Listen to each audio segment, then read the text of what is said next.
ഇന്നത്തെ എൻ്റെ യാത്ര ആലപ്പുഴയിലേക്കാണ് കേട്ടോ. അപ്പോൾ ആദ്യം പോയത് കൃപാസനം പള്ളിയിലേക്കാണ്. കുറേ നാളായി കുട്ടികളുമായിട്ട് പോകണമെന്ന് ഇങ്ങനെ വിചാരിച്ചിട്ട് നടക്കുന്നുണ്ടായിരുന്നില്ല. ഞങ്ങൾ എല്ലാ മാസവും ഞാനും സംസനും കൂടി ടൂറിലന്ന് പോകുമായിരുന്നു കേട്ടോ. അപ്പോൾ ഇന്നെന്തായാലും ക്ലാസ് തുറക്കുന്നതിൻ്റെ തലേദിവസമല്ലേ, ഒന്ന് കറങ്ങിയിട്ട് വരാമെന്ന് എഴുതി പോയി. അങ്ങനെ അത് കഴിഞ്ഞ് ഞങ്ങൾ നേരെ ആലപ്പുഴയിലേക്ക് പോയിട്ടോ. അവിടെ നിന്നൊരു 11 കിലോമീറ്റർ ഉള്ളൂ ആലപ്പുഴയിലേക്ക്. നമുക്ക് ബസ്സിന് തന്നെ വേണമെങ്കിൽ പോകാം. ഞങ്ങൾ ഇപ്രാവശ്യം ബസ്സിനാണ് കേട്ടോ പോയത്. അത് കഴിഞ്ഞിട്ട് ഞങ്ങൾ അവിടെ നിന്ന് KSRTCയുടെ ബോട്ട് എടുത്തിട്ട് നമ്മൾ ജസ്റ്റ് ഒന്ന് ബോട്ടിങ്ങിന് പോയി. ഒരു 1 hour നമ്മൾ പോയി.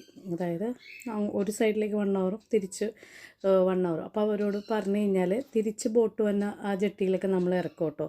അപ്പോൾ ഒരു 10 മിനിറ്റ് അവിടെ വെയിറ്റ് ചെയ്ത് കഴിഞ്ഞാൽ നമുക്ക് തിരിച്ച് പോരാനുള്ള ബോട്ട് കിട്ടുകയും ചെയ്യും. അങ്ങനെ അടിപൊളി യാത്രയായിരുന്നു കേട്ടോ. നിങ്ങളെപ്പോഴെങ്കിലും പോകുന്നുണ്ടെങ്കിൽ KSRTCയുടെ ഈ ബോട്ട് ഉപയോഗിക്കാം. അപ്പം നമുക്ക് ചാർജും കുറവാണ്. എനിക്ക് തോന്നുന്നു സിംസൺ ടിക്കറ്റ് എടുത്തിട്ട് 30 രൂപയെന്ന് എന്തോ പറഞ്ഞത് 1 hour അങ്ങോട്ടേക്ക്. അപ്പോൾ ഇത് നെഹ്റു ട്രോഫി വള്ളംകളി നടക്കുന്ന സ്ഥലമാണ് കേട്ടോ.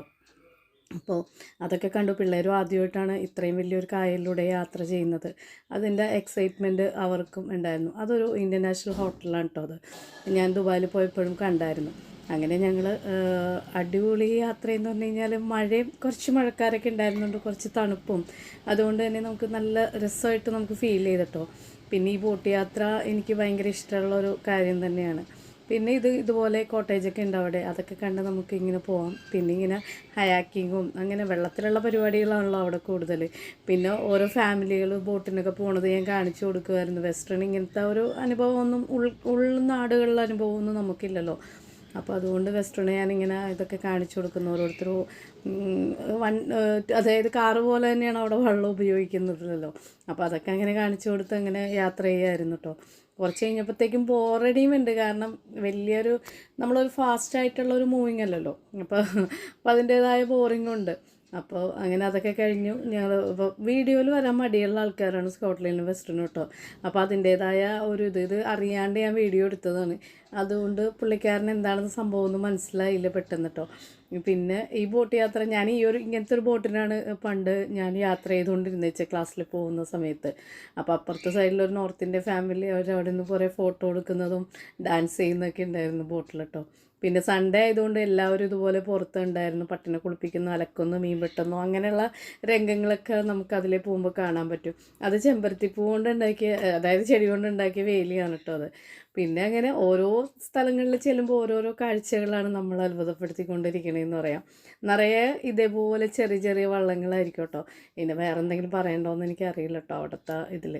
അങ്ങനെ നല്ല ട്രിപ്പായിരുന്നു, എനിക്ക് ഭയങ്കര ഇഷ്ടമായി. അപ്പോൾ അത് വീട് പൊളിച്ച് കളഞ്ഞിട്ട് ഹൈറ്റ് കൂട്ടി വെച്ചിരിക്കുന്നതാണ്. വെള്ളം കയറുന്ന ബുദ്ധിമുട്ട് അവരെല്ലാ വർഷവും അനുഭവിക്കുന്നതുകൊണ്ട്. അങ്ങനെ ഞങ്ങൾ പിന്നെ ബോട്ടിൻ്റെ മുകളിലൊക്കെ കയറിയിരുന്നു. അവിടെ കുറച്ച് നേരം ഒന്ന് കാഴ്ചയൊക്കെ കണ്ടു. പിന്നെ ഒരു ചെറിയൊരു റെസ്റ്റോറൻ്റാണ് കേട്ടോ അത്. നമുക്ക് ബോട്ടൊക്കെ നിർത്തി, നമുക്ക് പ്രൈവറ്റ് ബോട്ടൊക്കെ ആണെങ്കിൽ നമുക്ക് നിർത്തി അവിടെ ചായയൊക്കെ കുടിക്കാം, ചായ മേടിക്കാം, അങ്ങനെയുള്ള കാര്യങ്ങളൊക്കെ ചെയ്യാം.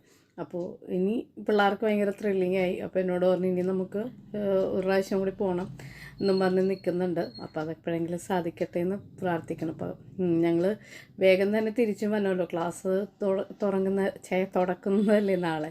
അപ്പോൾ അതുകൊണ്ട് തന്നെ വൈകുന്നേരത്തിനുള്ളിൽ വീട്ടിലെത്തണം എന്നുള്ളൊരു ആവശ്യത്തോടുകൂടി പെട്ടെന്ന് തന്നെ തിരിച്ച് പോരുകയും ചെയ്തിട്ടോ.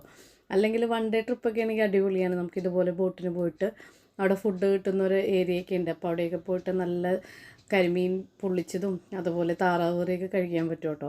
അങ്ങനെ ഞങ്ങളൊരു 2 hourനുള്ളിൽ ഞങ്ങൾ തിരിച്ചെത്തി. വേഗം അവിടെ നിന്ന് തന്നെ നമുക്ക് KSRTCയുടെ ബസ്സും കിട്ടുമായിരുന്നു അവിടത്തേക്ക്. അവിടെ തൊട്ടടുത്ത് തന്നെയാണ് സ്റ്റാൻഡും തന്നെ. അങ്ങനെ അവിടെ നിന്ന് തന്നെ വേഗം തിരിച്ചു വന്നു. വീഡിയോ ഇഷ്ടപ്പെട്ടാൽ ലൈക്ക് ചെയ്യുക, കമൻറ്റ് ചെയ്യുക, സബ്സ്ക്രൈബ് ചെയ്ത് എന്നെ ഒന്ന് സപ്പോർട്ട് ചെയ്യുക കേട്ടോ എല്ലാവരും. അപ്പോൾ ഇന്നത്തെ വീഡിയോ ഇത്രയേ ഉള്ളൂ. Okay, bye, God bless U.